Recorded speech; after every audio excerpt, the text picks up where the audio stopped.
it's Ukulele Saz. We're back for another video. Thank you so much for watching.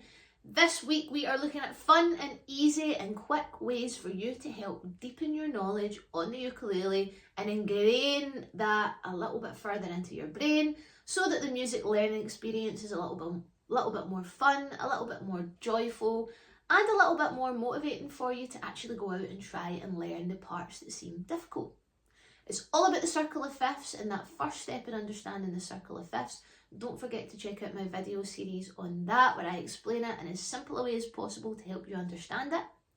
But let's jump in and get started. Don't forget to like this video if you like it. Leave me a comment. Tell me what it is you like about it.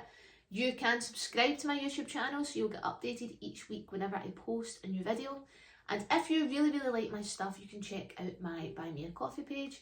You'll get updated each week every time I post a new video. I've got song sheets on there, lesson materials on there. I've got weekly challenges on there, lots of tools to help you with your learning, group tips.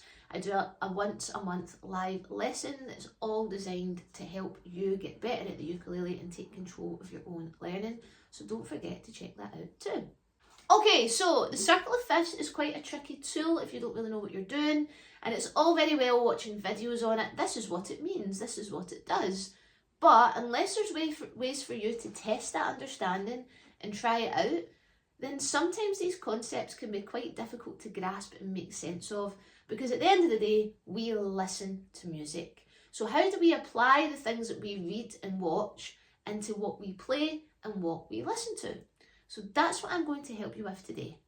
It's all about making sense of the circle of fifths. So if you haven't checked out that video, please check out my circle of fifths series. There's a 3-part series on there, giving you all the kind of foundational skills you need to know on the circle of fifths. I've got a quiz out there for you as well to help you test your knowledge as well.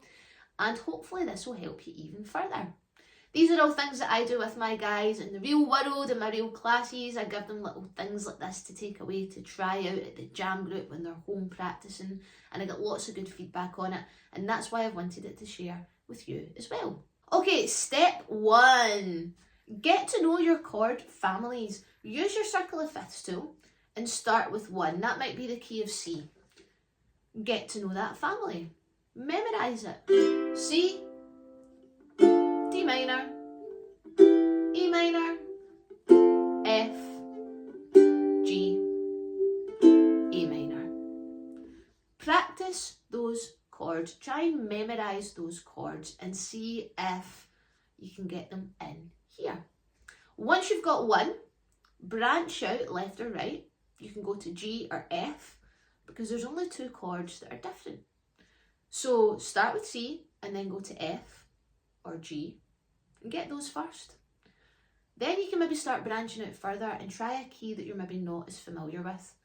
If you already know 3 or 4 really well, challenge yourself further. There's a lot of keys on there, a lot to learn, but 1 at a time. Because once you've got 1 pattern, the rest all start to become a little bit easier and the whole process will become a little bit faster. Step 2, get creative. Choose a chord family and play the chords in that key. Again, we're going to use C. Just mess around with C. You can have your circle of fifths in front of you. Play some D minors, F, D minor, G. Play around with the chords, get used to the muscle memory between them, and soon your brain will start to click that those chords are played together very often.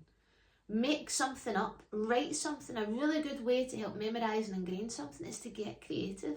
Pick one of the keys and write a couple of different chord progressions and just see what happens. There's no rules, figure it out. It's just a good way to help deepen your knowledge. Step 3, identify songs you know. Lots of us play in jam groups, or we have a whole collection of songs that we love to play. Pick one of those songs. Have a little look at the chords, the chord diagrams, and see if you can figure out, oh, that's in the key of C. It might be that you're playing G, C, D, B minor, and you might be looking at the circle of fifths. What key do they all belong to? Oh, it starts with a G, it ends in a G. That must be the key of D, the key of G.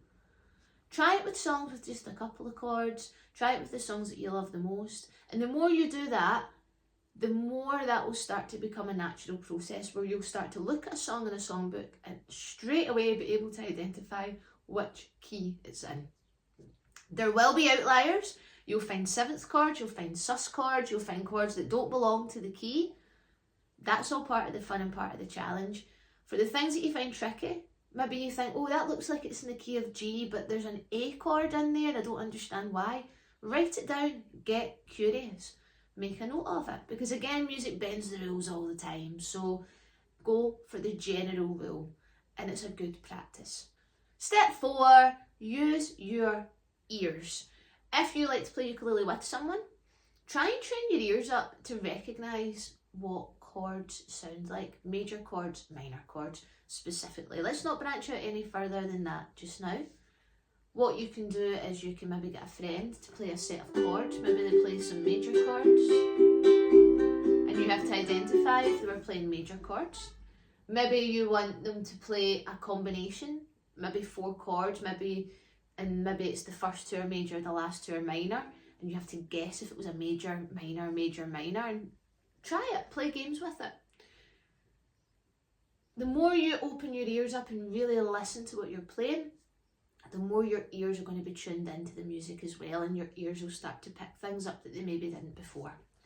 You can also try this with actual songs. Maybe you can listen to a song and try and identify if it's in a major or a minor key, or if it's using major or minor chords. This can be a little bit trickier, especially when there's lots of instrumentation going on and lots of different instruments being played. It might be a bit harder to recognise, which is why I suggest getting a uke pal, getting them to play you some chords, and you can guess if it's in major or minor. So just another fun way for you to try that. Okay, so those 4 steps are: 1, know your families, learn a key. Once you've got one, move on to another one. Take your time, 1 step at a time. 2, get creative. Play the chords in that key. Come up with something. Come up with your own progressions. Have a bit of fun experimenting, trying it. Number 3, identify the songs you know. Use your songbooks. Look at the songs that you already play and try and figure out which key each one is in. And lastly, use your ears. Get somebody to quiz you. Is it a major chord? Is it a minor chord? And these are all ways that will be really, really useful for you to make sense of the circle of fifths a little bit more. Open your ears up and then just open your minds up a little bit to music theory and what chords belong well together. If you do want to test your knowledge, check out my quiz. The quiz is going to be fun. It just tests your knowledge on different keys in music and is a good way to see just how in tune you are to your different keys and chord families. And yeah, it's nice to have ways to put things into practice that are manageable and doable.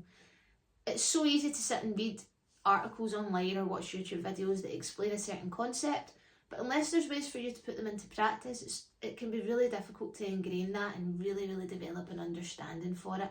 So hopefully this has been helpful. If it has been helpful, let me know what's been helpful about it, and let me know what else you'd like to see, because I'd love to help you learn music theory that little bit easier. Thank you so much for watching. Check out my Buy Me a Coffee page, subscribe to my channel, and I will see you the next time.